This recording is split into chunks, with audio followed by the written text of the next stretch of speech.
Petra, uma joia perdida no deserto da Arábia. Uma das cidades da antiguidade mais misteriosas do mundo. Elevando-se em sua entrada, encontra-se uma obra-prima da engenharia, o Qasné. Imortalizado pelos filmes de Hollywood, a estrutura mais elaborada de Petra foi construída diretamente na rocha sólida há aproximadamente 20 séculos. Mas hoje, descobertas estão revelando a surpreendente engenharia por trás do Qasné e do povo perdido do deserto que a construiu. A busca começou. Como foi construída esta estrutura magnífica? Quem poderia ter realizado um feito tão incrível? E a maior questão de todas, para quê?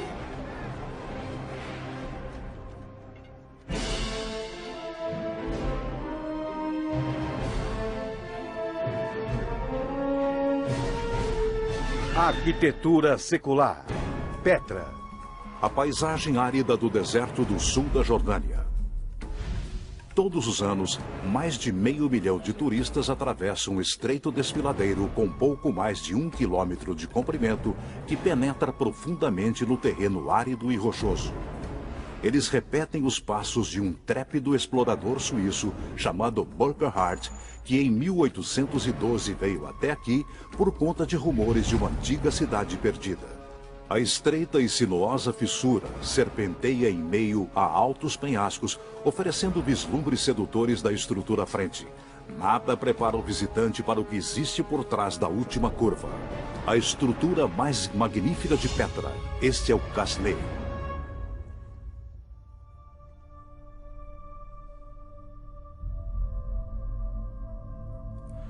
Esta construção da antiguidade ergue-se a 39 metros de altura. Sua grandiosa entrada em colunas debruça-se sobre os visitantes que passeiam por entre seus entalhes delicados e esculturas dramáticas. Construído no arenito de coloração avermelhada, as cavernosas câmaras internas de Qasné penetram profundamente no coração do penhasco. Ele guarda a entrada para a cidade de Petra com 2000 anos de idade. Além do Qasné, o estreito desfiladeiro abre-se em uma extensa bacia. Aqui, a paisagem é coberta por ruínas de uma civilização perdida. Um templo, um anfiteatro, dúzias de sepulturas. Apenas vestígios do que já foi uma capital que os antigos manuscritos chamam de Petra, que em grego significa pedra. A maior estrutura que ainda existe é Qasné. Nenhuma das outras estruturas, das fachadas que existem em Petra, tem a perfeição de Qasné. A conferencista Nicole Dweck é fascinada pelo Qasné. Quem quer que o tenha idealizado, fez um estudo muito minucioso. E o que foi realizado ali é absolutamente espetacular. O Qasné é a construção mais refinada de Petra. É uma sofisticada demonstração da engenharia com a altura de um prédio de 12 andares e em proporções que sobressaem diante de qualquer construção da antiguidade. Há aproximadamente 200 anos, especialistas têm lutado para compreender a genialidade da engenharia por trás de sua construção. Teorias foram constantemente invalidadas e mudadas através dos séculos. Ninguém sabia quem construiu o Qasné ou a finalidade da sua construção. A própria logística da construção de tal monumento em um deserto árido e desolado parecia impossível. Para ter qualquer esperança de encontrar uma resposta, primeiramente os especialistas precisam solucionar um mistério ainda maior. Quem construiu o Qasné? No século XIX, a única pista que os historiadores tinham era o nome que as tribos beduínas locais lhe deram: Qasné Farum, ou Tesouro do Faraó. Em árabe é chamado de Qasné el-Farum, seu nome completo, que significa o Tesouro do Faraó. A arqueóloga jordaniana, doutora Khairie Amir, tenta desvendar os segredos de Qasné. Os beduínos acreditavam que o Qasné guardava um antigo tesouro egípcio. Porém, especialistas modernos descobriram pistas que provam que os antigos egípcios não o construíram. Conseguiram identificar sua distinta arquitetura. Encontram-se muitas características helenísticas e gregas aqui. O frontão triangular em cima, o tolos, que é uma estrutura cilíndrica no centro, e o frontão triangular, encimando a entrada, tendo as colunas na frente. Algumas características refletem o estilo helenístico mais recente, o do Império Romano em cidades como Alexandria, a oeste de Petra. Visto isso, calcularam que o Casné pode ter sido construído por volta do ano 80 a.C., aproximadamente 1000 anos após os dias de glória do Antigo Egito. Os antigos egípcios não construíram o Casné. A teoria do faraó caiu por terra, mas há outra controvérsia. A pista se baseia em manuscritos grego-romanos de 2000 anos de idade. Eles falam de Petra, a magnífica cidade no deserto, e a descrevem como a pátria dos nabateus. Os nabateus eram originalmente tribos nômades que vieram da Península Árabe. Tornaram-se famosos por suas atividades comerciais e pelo seu controle sobre as rotas de comércio. Os nabateus dominavam o comércio de incenso e especiarias, conduzindo caravanas de camelos através do deserto árabe.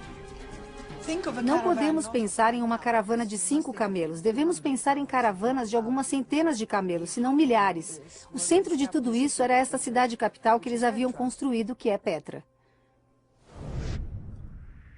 Petra era perfeitamente posicionada em um ponto onde muitas das rotas de comércio mais importantes da antiguidade se encontravam.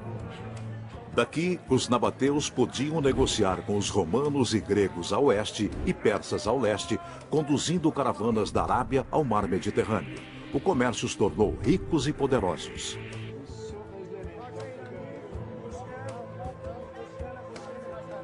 A reputação dos nabateus é de serem os mais ricos dentre os ricos.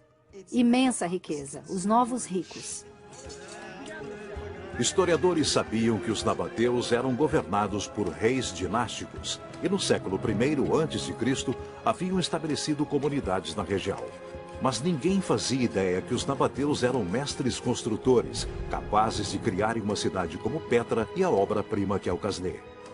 Eles desapareceram da face da terra há centenas de anos. Pouca coisa de Petra sobreviveu para pesquisadores modernos investigarem.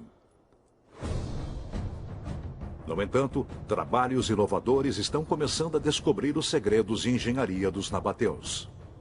A arqueologia está produzindo resultados extraordinários. Utilizando esses resultados, os mistérios do Casné podem ser desvendados, revelando o segredo de seu propósito oculto e o grande homem por trás de sua construção. Mas antes, a grande questão: como os nabateus projetaram uma mega estrutura como o Casné e no meio do deserto?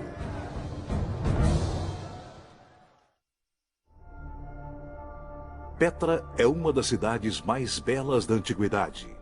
E o Casné é o ápice de sua glória. Hoje, os especialistas sabem que os nabateus estiveram por trás de sua criação. Mas esta descoberta gera um enigma ainda maior. Como um grupo de comerciantes nômades foi capaz de construir tal obra de arte da engenharia? Este elo perdido torna-se ainda mais espantoso quando exemplos da arquitetura mais antiga dos nabateus é levada em consideração. Vêem-se as antigas sepulturas nabateias atrás de nós. Elas são bem simples. Nestas sepulturas esculpidas na rocha sobressai um desenho simples chamado modilhão, que mostra 2 escadarias levando a direções opostas. O modilhão parece ter sido, em todos os momentos, a fachada típica da nabateia. Mas o Casné tem um estilo totalmente diferente. O que os nabateus fizeram aqui é diferente e mais impressionante do que em qualquer outro lugar. O desafio enfrentado pelos construtores era enorme.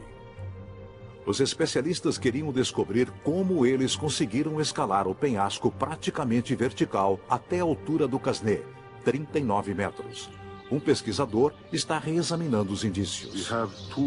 Temos 2 fileiras de fendas em cada lado do penhasco. O Dr. Shaher Habab, um importante especialista na construção de pedra, está voltado para uma série de fendas nas laterais do Casné. Alguns especialistas acreditam que essas fendas serviam para a sustentação de andaimes. Mas se há algo que falta na natureza rochosa de Petra, são árvores. Construir andaimes com 39 metros de altura consumiria uma floresta inteira. O Dr. Habab está convencido que os nabateus não teriam se utilizado de um bem tão raro. Investigando além, descobriu que os buracos não são completamente quadrados.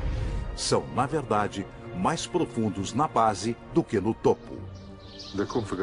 A configuração desta profundidade não aceitaria um caibro de madeira. Eu não acho que eles tenham sido usados para andaimes. O Dr. Habab tem uma teoria. Acho que eles eram usados como degraus em uma escada. Ele acredita que esses degraus foram cavados bem depois do Casné ter sido construído, talvez no período medieval, quando as esculturas de coisas vivas eram consideradas ofensivas. Isso pode ter ocorrido quando vândalos cortaram as cabeças e desfiguraram as imagens em Casné. Medievais ou não, o Dr. Habab acredita que as fendas quadradas não têm nada a ver com a construção do Casné.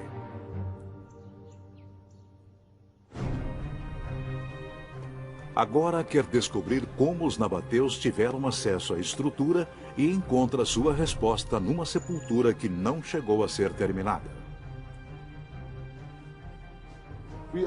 Estamos agora em frente à sepultura inacabada. É mesmo uma estrutura muito importante. Esta sepultura inacabada desvenda os segredos da construção do Casné. Ela tem evidências que nos dizem que os nabateus não usaram andaimes de madeira, e sim plataformas naturais. As evidências revelam que os construtores esculpiram uma plataforma natural na rocha. Eles usaram essa plataforma como um platô onde poderiam se posicionar e trabalhar. E mais, esta descoberta indica uma abordagem revolucionária para construções. Os nabateus criaram técnicas de construções a seu favor. A diferença principal entre as construções erguidas e os monumentos esculpidos na pedra é o ponto de partida. Nas construções erguidas começa-se das fundações, mas nas esculpidas começa-se de cima para baixo.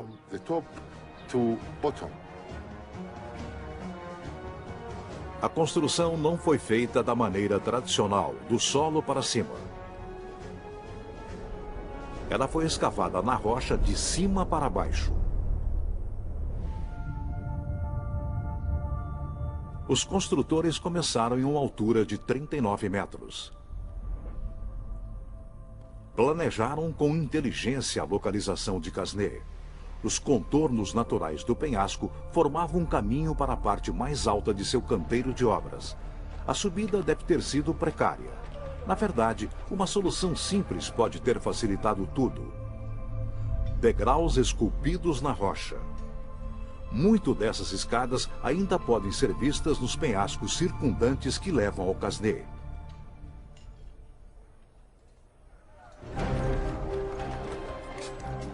Conseguido o acesso ao canteiro de obras, o trabalho pesado podia começar.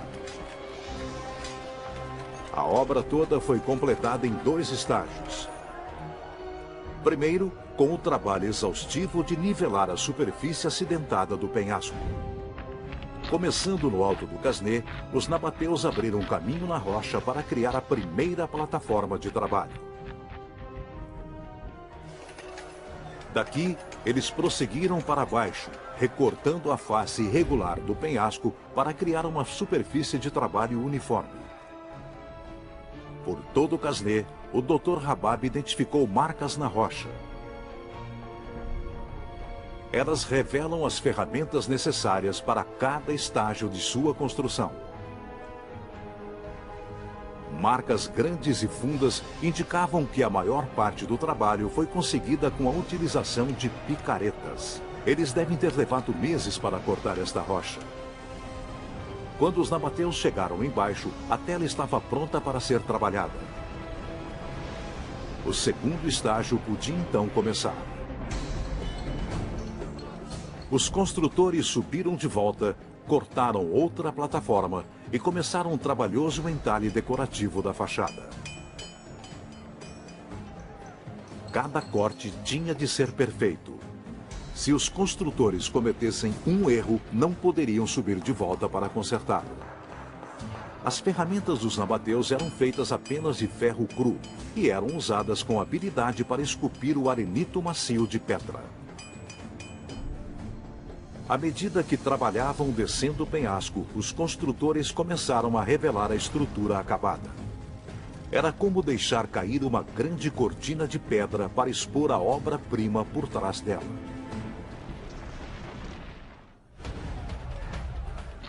Mas sua engenhosidade não terminava aí. A forma como esses construtores do deserto trataram o entulho foi extremamente engenhosa. Indícios em torno de Petra revelam o segredo do duplo propósito do canteiro de obras. As rochas indesejáveis eram removidas em grandes blocos de pedra. Valas foram cavadas na plataforma em forma de grelha, deixando quadrados de pedras expostos no meio. Esses quadrados individuais eram então nivelados e separados de sua base rochosa, usando-se pontos naturais de divisão no arenito. Em vez de gastar energia levando os blocos para baixo, os nabateus simplesmente os empurravam para fora da plataforma. Esses grandes pedaços de rocha eram transportados para se tornarem os blocos de construção de estruturas livres próximo dali. O Casneh era um canteiro de obras e uma pedreira ao mesmo tempo. Entretanto, essa construção de cima para baixo tinha um preço. Não havia margem para erros. Em uma estrutura livre, os operários devem ter certeza de que paredes e colunas são fortes o suficiente antes de adicionar o peso das seções superiores em cima delas. Na técnica de cima para baixo, as seções superiores são terminadas primeiro. Se o peso delas for demasiado, toda a estrutura poderia desabar em cima dos operários abaixo dela. A frente desta construção é surpreendente. Ed McCann é um engenheiro civil e vem examinando as forças estruturais no interior do Casneh. Quando se olha pelo lado, percebe-se que é uma escultura no penhasco. Quando começamos a falar dela como estrutura e seu funcionamento como tal, vemos que é muito diferente de uma construção no sentido convencional. A totalidade do Casneh foi esculpida em uma única rocha. Entretanto, há uma parte que ainda poderia estar em risco. O pórtico, ou entrada, que domina a seção inferior. Centenas de toneladas de rocha estão suspensas sobre este vasto espaço de entrada. A solução é o lintel de pedra maciça que se estende pela largura da construção e suporta esse peso. Ele se situa na parte de cima de 6 grandes colunas, mas elas também são esculpidas no penhasco. Enquanto as 4 exteriores estão incrustadas na rocha, as 2 colunas centrais são livres. Elas parecem sustentar a maior parte do peso. Se é este o caso, então as colunas tiveram de ser talhadas completamente retas para sustentar o peso do lintel. Era um risco enorme, mas os nabateus sabiam como contorná-lo.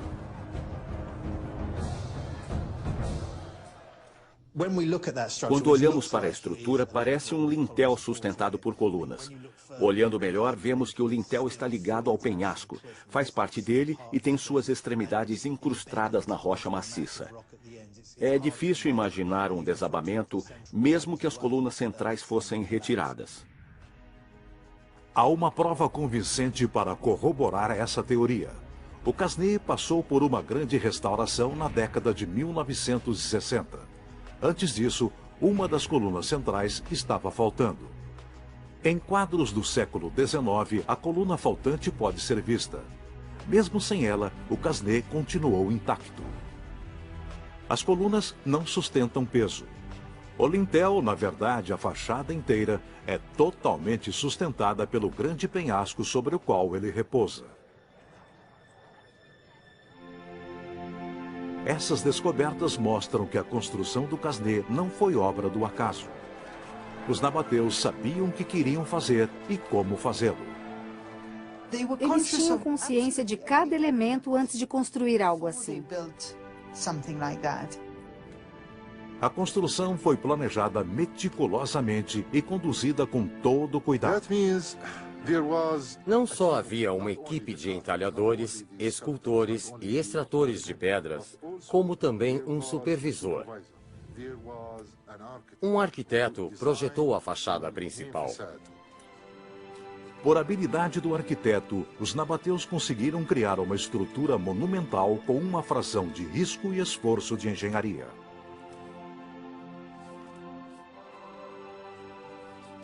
Se quiséssemos construir uma estrutura dessas proporções e fazê-la ficar de pé, a tecnologia e o custo seriam proibitivos.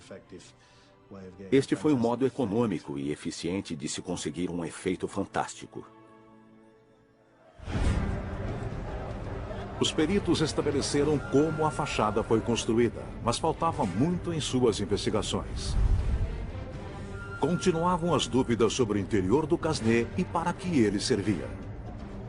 A localização inóspita da estrutura levantava problemas de alimentação e água para uma grande força de trabalho sob temperatura de quase 50 graus centígrados.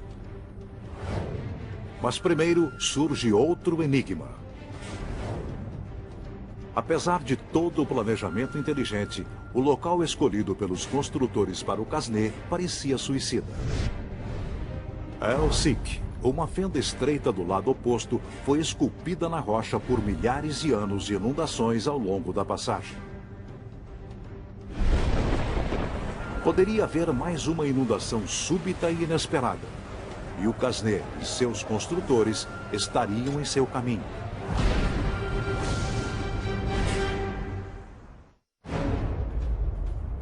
Os nabateus escolheram o local de Casneh, a joia de Petra, para causar o máximo de impacto, diretamente oposto a El-Sik, o desfiladeiro sinuoso e estreito que formava a entrada da cidade. Mas eles deveriam ter sabido que El-Sik não ficaria seco o ano todo. Pancadas de chuva são esporádicas em ambientes desérticos. Pode chover pouco, pode ser um temporal. É completamente imprevisível. Charles Ortoff é engenheiro hidráulico. Ele vem estudando o controle da água no deserto árido de Petra. Na estação das chuvas de novembro a março, às vezes chove tão forte que o solo duro não consegue absorver a água e, com isso, provoca enchentes relâmpagos destruidoras. Além da água, o entulho que ela carrega naquela velocidade também é muito destrutivo. O território que circunda Petra não é exceção. Durante uma tempestade forte, a água corre toda para El-Sik. El-Sik é a garganta mais estreita e longa de Petra. 100 metros de profundidade, 1.200 metros de comprimento. Uma chuva torrencial se transformava em uma torrente avassaladora de 1,5 metro de profundidade, correndo diretamente para Casneh, pondo em risco a estrutura delicadamente esculpida e seus construtores.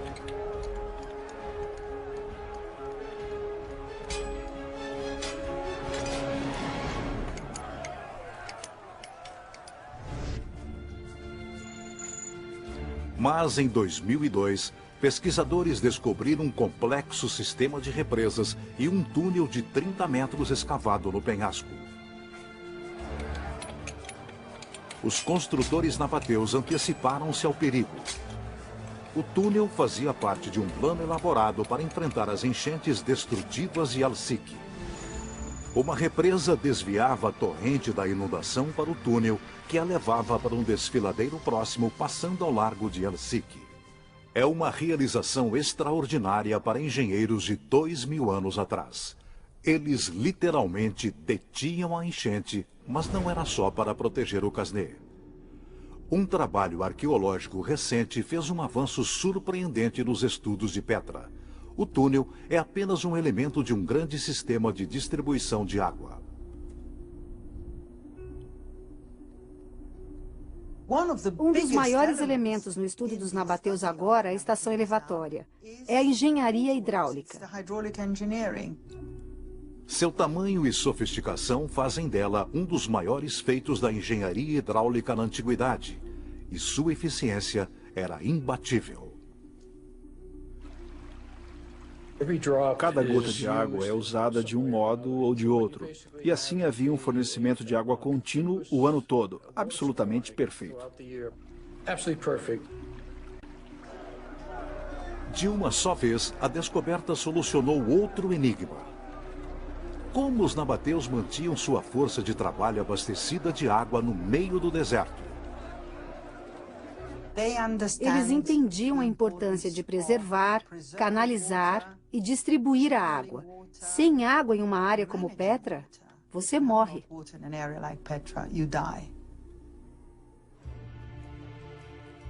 Os nabateus escolheram cuidadosamente a localização de Petra para garantir um fluxo constante de água para abastecimento. Na verdade, Petra está situada no fundo de uma bacia. Ela recebe água de todos os ângulos para o núcleo central da cidade. Além de recolher a água da chuva, os engenheiros a obtinham de nascentes distantes. Eu diria que todas as nascentes em um raio de 24 quilômetros do centro de Petra foram canalizadas. Transportar água por tamanhas distâncias é um processo complexo. Tudo o que os nabateus tinham eram tubos de terracota. Pequenos tubos podiam ser colocados em sulcos abertos da rocha, fixados com argamassa e as juntas lacradas com gesso impermeável. Mas existia um problema. Enquanto os sistemas hidráulicos modernos usam aço que pode suportar grandes pressões internas, a terracota é muito mais fraca. Esses tubos são relativamente frágeis, e se você os pressurizar, eles explodem nas juntas.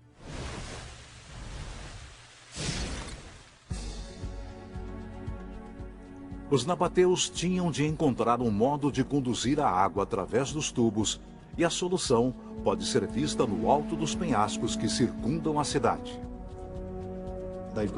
Eles precisavam de um sistema que não gerasse forte pressão interna. E um sistema assim é um sistema gradiente constante, onde a água desce regularmente de ponta a ponta. O sistema gradiente constante distribui a força no interior dos tubos através do controle do fluxo de água. Se os tubos estão cheios, o fluxo dessa água exerce uma pressão imensa nas paredes finas. Entretanto, se houver um espaço para ar entre a água e as paredes, a pressão é drasticamente reduzida. Isso se chama sistema de canal aberto. O meio mais eficiente de fazer o líquido passar pelo tubo é tê-lo colocado a certa altura. Isso funciona melhor quando o tubo está 80% cheio. O nível cuidadoso nos tubos de água de Petra é perfeitamente planejado para conseguir esse fluxo. Os nabateus conseguiram a máxima quantidade de água passando por seus tubos com o mínimo de risco. 2000 anos atrás, esse povo da antiguidade era especialista em engenharia hidráulica. Eles dominaram os princípios da hidráulica em sistemas de tubulação de uma forma só conseguida no século XXI.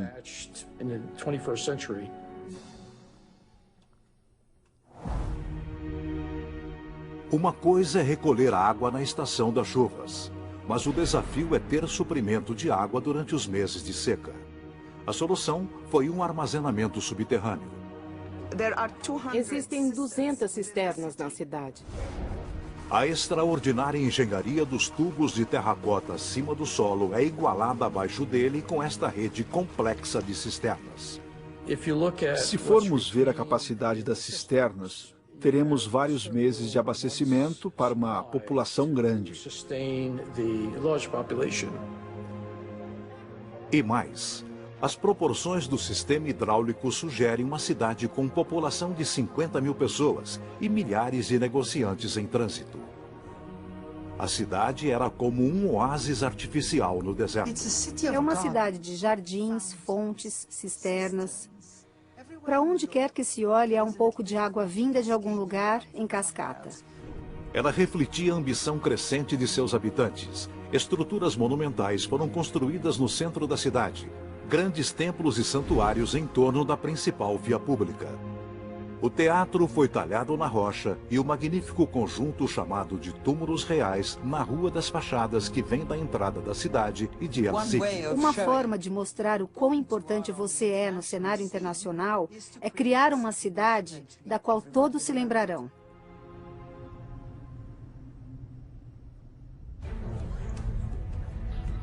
E a maior representação do sucesso dos nabateus é o Qasné. Al-Qasné, com seus detalhes suntuosos, é a expressão e a exibição da riqueza e do poder dos nabateus. Ele está situado na entrada de Petra. Deve ter sido colocado ali para impressionar os visitantes da cidade. Sem dúvida, era uma exibição. Mas certamente os nabateus não construíram este monumento extraordinário apenas para impressionar os visitantes. Qual seria então o propósito da mais bela estrutura de Petra, o Qasné? Os penhascos de Petra estão cheios de estruturas esculpidas na rocha. Encontramos tumbas, templos e residências. Pelas proporções impressionantes do Qasné, fica óbvio que foi construído com objetivos grandiosos.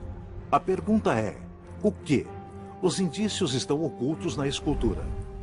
A fachada magnífica é adornada com figuras míticas, animais, folhas de palmeira e flores. Porém, é um grande contraste com a decoração nabateia comum. Tradicionalmente, os nabateus usavam desenhos geométricos e retratavam seus deuses ao estilo árabe como blocos retangulares. Os deuses dos nabateus do terceiro, quarto século antes de Cristo são blocos de pedra.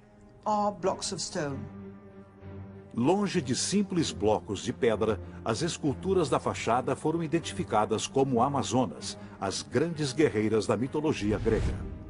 A coroa de Ísis, a deusa egípcia, foi descoberta no centro, enquanto que logo abaixo a cabeça da Medusa fixava seu olhar nos visitantes. Qasné é a primeira das grandes fachadas que são repletas de imagens derivadas de outras nações. E sem dúvida é a mais grandiosa. Os nabateus alcançaram mais do que apenas riquezas com as rotas comerciais do deserto. Cruzando o Mediterrâneo Oriental, eles acumularam ideias, estilos artísticos e crenças. Os deuses dos nabateus mudaram com o tempo. Mudaram na aparência.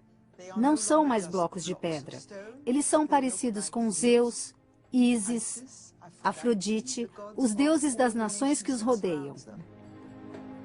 E não é apenas a decoração que reflete a adoção de estilos mediterrâneos.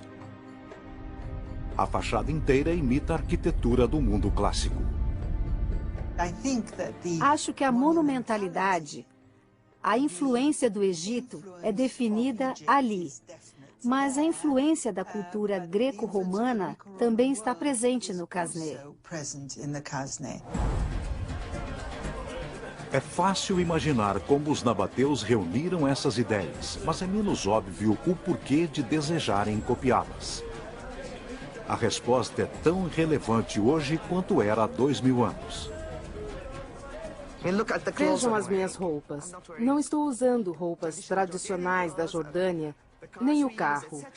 E era assim naquele período, quando a cultura greco-romana era dominante. Conforme os nabateus aumentavam suas riquezas e seu conhecimento, eles adotavam a moda da época.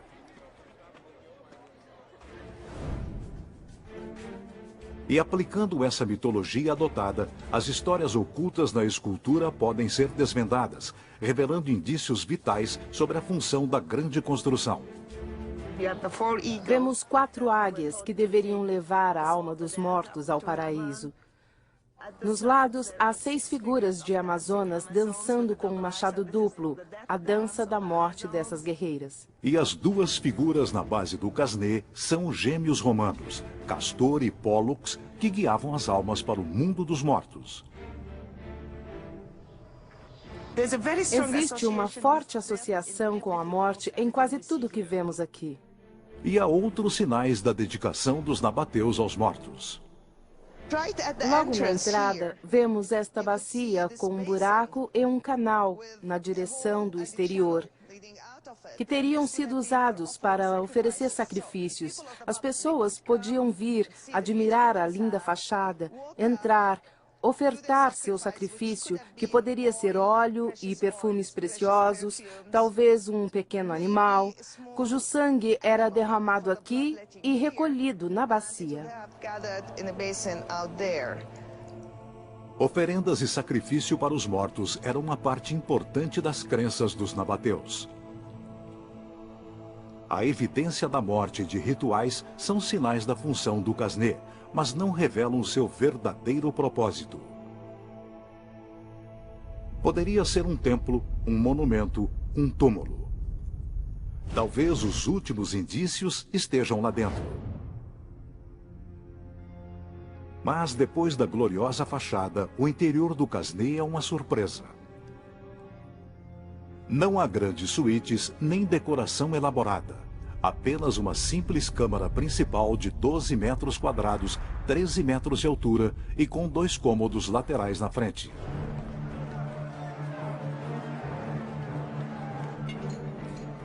A tarefa de criá-lo sem a tecnologia moderna é inimaginável. A cena lá dentro seria horrenda. O ar cheio de poeira sufocante. A área interna era muito limitada e muito escura. Apenas pequenas lamparinas iluminavam o caminho quando eles se dirigiam ao coração do penhasco. Suas ferramentas eram picaretas de ferro, cinzéis e as mãos nuas. As câmaras foram feitas usando a mesma técnica de cima para baixo como na fachada exterior. Quando os escultores alcançaram o nível abaixo do grande lintel, começou o trabalho nos cômodos interiores. Um túnel foi aberto no penhasco e foi alargado para criar o pórtico atrás das colunas. Deste, outros túneis foram abertos para criar os tetos das câmaras. As únicas pistas para esta técnica inteligente são as janelas acima do vão da porta, que serviam como entradas para o primeiro túnel. Depois do trabalho na fachada e da plataforma descendo o penhasco, seguiram-se os pisos das câmaras. Cerca de 5.000 a 6.000 blocos de pedra foram removidos do interior de Al-Casneh. Os trabalhadores da pedreira arrancaram 6.000 metros cúbicos da câmara, o equivalente a 2 piscinas olímpicas cheias de pedras.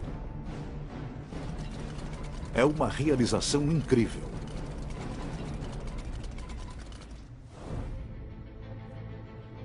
Mas trabalhar muito não era o único segredo de seu sucesso. Apesar da simplicidade, a câmara também exigiu uma engenharia cuidadosa. Sobre ela, repousa a força esmagadora de 160 metros de rocha pura. Temos essa massa imensa sobre nós, dezenas de metros de rochas. Elas exercem peso acima desta abertura, peso esse que deve ser distribuído, e o que acontece é que o peso segue o caminho mais rígido e empurra para os lados da caverna, e dali desce para o centro da Terra. O problema surgirá se a câmara for construída muito larga. A grande massa acima não conseguirá distribuir o peso pelo lado, forçando o meio e rompendo-se. Os nabateus entendiam claramente os limites de seu projeto. Eles fizeram as câmaras interiores pequenas o bastante para prevenir um desabamento catastrófico do teto. Mas a simplicidade do espaço interior não forneceu aos arqueólogos pista alguma sobre a função religiosa do Casneh. Houve muita especulação a respeito do que era isto. Seria um templo? Mas ele não tem as divisões adequadas para um templo. Ou então, é um túmulo, porém, não há sinais de sepultamentos aqui. O interior não tem vestígios de um sepultamento. Não há um sarcófago, nem um pedestal. Sem vestígios de um corpo, não poderia ser um túmulo. Talvez o Casneh fosse um monumento em louvor a um grande rei. O Casneh é tão grande que deve ter sido construído por alguém extremamente rico e poderoso. Deve ter sido um rei. Qual rei? Esta é outra questão. Os arqueólogos só puderam datar o Casneh por volta de aproximadamente 150 anos do nascimento de Cristo. E durante esse período, qualquer dos reis nabateus poderia ter erguido a estrutura. Sem outras pistas para seguir, tudo indicava que o verdadeiro propósito do Casneh jamais seria descoberto. Então, os arqueólogos fizeram um avanço espantoso. Em 1996, eles encontraram evidências de que o nível térreo na frente do Casneh era muito mais baixo na época dos nabateus. Essa descoberta levou um homem a fazer uma jornada de exploração subterrânea para descobrir o que havia lá e desvendar o último segredo do Casneh. Por que os nabateus construíram o Casneh foi um mistério durante séculos. Agora, uma nova descoberta revelou indícios importantes de seu verdadeiro propósito.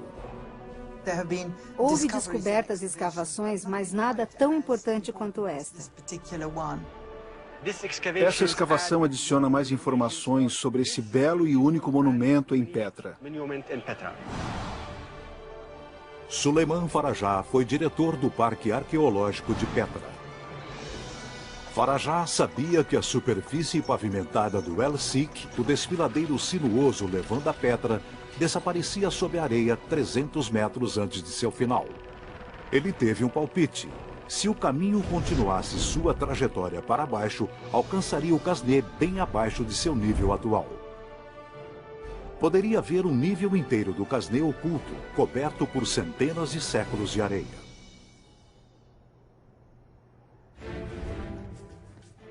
Assim, em 2003, ele deu início a uma importante escavação.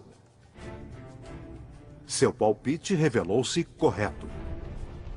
6 metros abaixo da superfície, ele fez uma descoberta. 4 câmaras de sepultamento.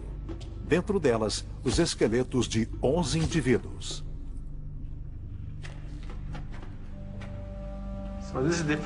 Este é o quarto túmulo que escavamos.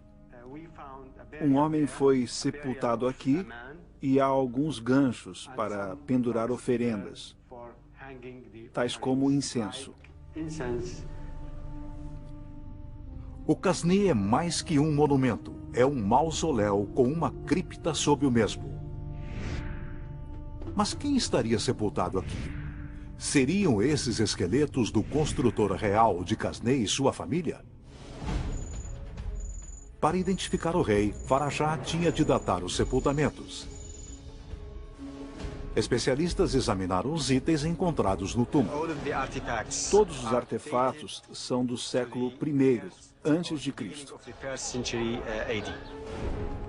Com a data do século I a.C., finalmente a identidade provável do rei de Casneh é revelada. Eu creio que o Casneh foi esculpido durante o reinado de Aretas IV. Aretas IV, talvez o maior e mais bem-sucedido governante de Petra. Se o Casneh foi construído pelo rei Aretas IV, durante esse tempo, a Nabateia e os nabateus atingiram o auge do poder e da riqueza. 80% das moedas nabateias encontradas têm a imagem de Aretas IV, e tudo indica que ele fez bom uso dessa riqueza. Especialistas acreditam que ele foi um grande entusiasta do desenvolvimento de Petra. A ele se atribui a construção de grandes templos e ruas da cidade. E parece que ele também construiu a mais elaborada estrutura de Petra para ser mausoléu da família. Creio que há uma pessoa da família de Aretas IV sepultada nestas tumbas.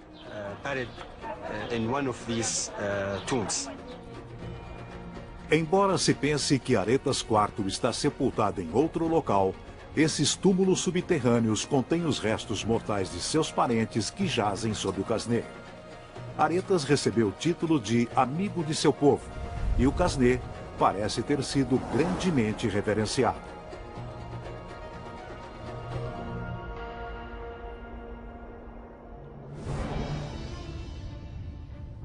As escavações de Suleiman Farajah revelam que ele se situa no coração de um próspero complexo religioso. O fato de arqueólogos terem encontrado tigelas com incenso e oferendas para os deuses sugere que este é um local de adoração. A descoberta de altares e oferendas ritualísticas pressupõe que este era um local de celebrações públicas e peregrinação. Todas essas descobertas estão fazendo com que se repense em Petra e no lugar dos nabateus na história. A percepção que se fazia dos nabateus mudou dramaticamente nos últimos 10 anos. Eles eram muito mais que negociantes do deserto. Eram arquitetos talentosos. Combinando a inspiração de outras culturas com sua engenharia inventiva, os nabateus criaram uma mega estrutura fantástica. Eles são uma civilização extraordinária, um povo extraordinário. E o Casneh é a sua maior realização. Ela permanece hoje, marcando a era de ouro de uma cidade esculpida nas rochas de um deserto pela engenhosidade de seu povo. Um povo que tem finalmente seu lugar de direito na história. A lenda vive enquanto milhares de visitantes vêm maravilhar-se com isto. A indiscutível joia da coroa de Petra, a cidade perdida dos nabateus. Versão Marshmallow São Paulo.